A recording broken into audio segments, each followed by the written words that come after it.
সুপ্রিয় শিক্ষার্থীবৃন্দ, কেমন আছো তোমরা সবাই?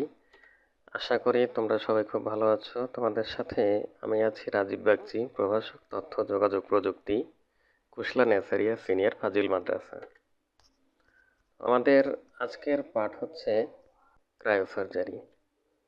তো এই পাঠ শেষে আমরা যেটা শিখতে পারবো সেটা হচ্ছে ক্রায়োসার্জারি সম্পর্কে ব্যাখ্যা করতে পারবো, ক্রায়োসার্জারির ব্যবহার, সুবিধা অসুবিধা ব্যাখ্যা করতে পারবো।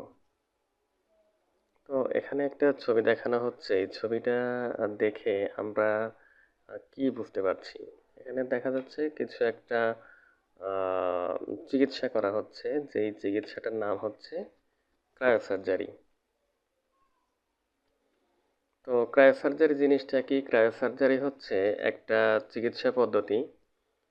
গ্রিক শব্দ ক্রায়োস থেকে ক্রায়ো শব্দটি এসেছে, যার অর্থ বরফের মতো ঠান্ডা, এবং সার্জারি অর্থ হচ্ছে শৈল চিকিৎসা। তার মানে ক্রায়োসার্জারি হলো এক ধরনের চিকিৎসা পদ্ধতি যাতে অত্যাধিক শীতল তাপমাত্রা প্রয়োগ করে শরীরের অস্বাভাবিক বা রোগাক্রান্ত কোষগুলোকে ধ্বংস করা হয়। এক্ষেত্রে শীতলীকরণের জন্য তরল নাইট্রোজেন, হিমায়িত carbon dioxide, helium, argon, dimethyl ether ও প্রোপেন এগুলো ব্যবহার করা হয়। এটি একটি অপারেশনবিহীন চিকিৎসা পদ্ধতি যেখানে ক্যান্সার, টিউমার, তিল, আঁচিল এগুলো সহ বিভিন্ন রোগের চিকিৎসা করা হয়।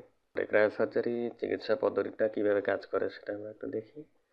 শরীরের অভ্যন্তরস্থ টিউমার বা রোগাক্রান্ত কোষের জন্য কাটাছেঁড়া ছাড়াই ইমেজিং যন্ত্রের সহায়তা, ইমেজিং যন্ত্র মানে হচ্ছে এমআরআই মেশিন, তারপরে আল্ট্রাসাউন্ড, এগুলোর মাধ্যমে ক্রায়োসুচ অথবা ক্রায়োপ্রবের মাধ্যমে ক্রায়োজেনিক এজেন্ট রোগাক্রান্ত কোষে প্রয়োগ করা হয়। এই যে ওষুধটা, এই ওষুধটা রোগাক্রান্ত কোষে প্রয়োগ করা হয়। এই যে ছবিতে যেটা দেখা যাচ্ছে, ছবিতে এটা আমরা দেখতে পারতেছি যে এখানে একটা ওষুধ স্প্রে করা হচ্ছে একটা নলের মাধ্যমে, যে নলটাকে বলে হচ্ছে ক্রায়োপ্রোব। তো এটা স্প্রে করলে কি হয়, 10 থেকে 12 সেকেন্ডের মধ্যে কোষের তাপমাত্রা -41 থেকে -196 ডিগ্রি সেন্টিগ্রেডে নেমে আসে। তো তাপমাত্রা অত্যাধিক হ্রাসের কারণে কোষের ভিতরে যে পানি থাকে, পানিটি জমাটবদ্ধ হয়ে ওই টিস্যুটি বরফপিণ্ডে পরিণত হয়। বরফপিণ্ডে রক্ত ও অক্সিজেন সরবরাহ বন্ধের কারণে টিস্যুটি তখন মারা যায়। যখন বরফপিণ্ডের রক্ত ও অক্সিজেন সরবরাহ বন্ধ হয়ে যায় তখন ওই টিস্যুটি মারা যায়। তো পুনরায় কোষের ভিতরে আবার কি করা হয়, হিলিয়াম গ্যাস নিঃসরণের মাধ্যমে তাপমাত্রা 20 থেকে 40 ডিগ্রি সেন্টিগ্রেডে ওঠানো হয়। ফলে জমাটবদ্ধ টিস্যুটির বরফ গলে যায় এবং মৃত কোষগুলো স্বাভাবিক শরীরগত প্রক্রিয়ায় ধীরে ধীরে অপসারিত হয়ে যায়। এটা হচ্ছে মানে এইভাবে হচ্ছে ক্রায়োসার্জারি চিকিৎসা পদ্ধতিটা কাজ করে। ক্রায়োসার্জারি চিকিৎসা পদ্ধতির সুবিধাগুলো কি কি আমরা দেখি। ক্রায়োসার্জারির সুবিধা হলো এটি বারবার করা সম্ভব, এটি সার্জারির চেয়ে কম বেদনাদায়ক, সেই সাথে ব্যথা, রক্তক্ষরণ এবং অস্ত্রোপচারের জটিলতা কমিয়ে আনে।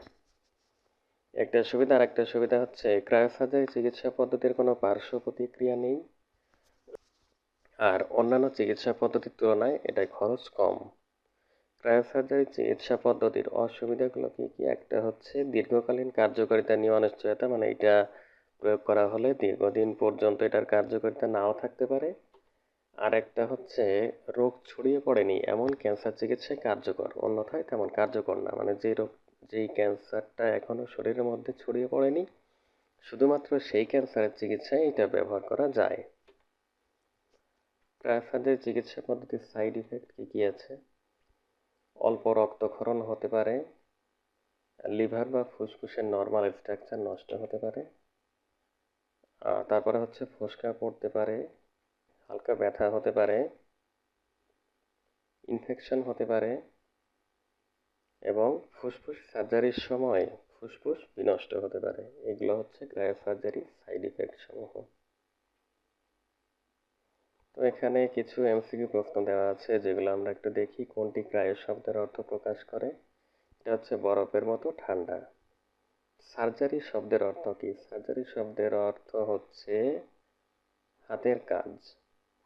অত্যাধিক শীতল তাপমাত্রা প্রয়োগ করে অস্বাভাবিক বা রোগাক্রান্ত টিস্যুকে ধ্বংস করার কৌশলকে কি বলে? এটা হলো ক্রায়োসার্জারি। নিচের কোন রোগের চিকিৎসায় ক্রায়োসার্জারি ব্যবহৃত হয়? এটা হলো চর্মরোগ রিলেটেড যেসব রোগ আছে সেসব ক্ষেত্রে আমরা ক্রায়োসার্জারি ব্যবহার করতে পারি। একটা বাড়ির কাজ এইখানে দেওয়া আছে, এখানে কিছু প্রশ্ন আছে। ক্রায়োসার্জারি কি?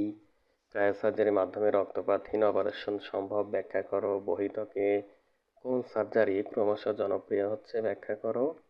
নিম্ন তাপমাত্রায় অসুস্থ টিস্যু কিভাবে ধ্বংস করা যায়, ব্যাখ্যা করো। নিম্ন তাপমাত্রার চিকিৎসা পদ্ধতি ব্যাখ্যা করো। শীতলীকরণ প্রক্রিয়া চিকিৎসা দেওয়া সম্ভব, ব্যাখ্যা করো। আচ্ছা, তাহলে আজকের ক্লাস এই পর্যন্তই। সবাইকে অসংখ্য ধন্যবাদ।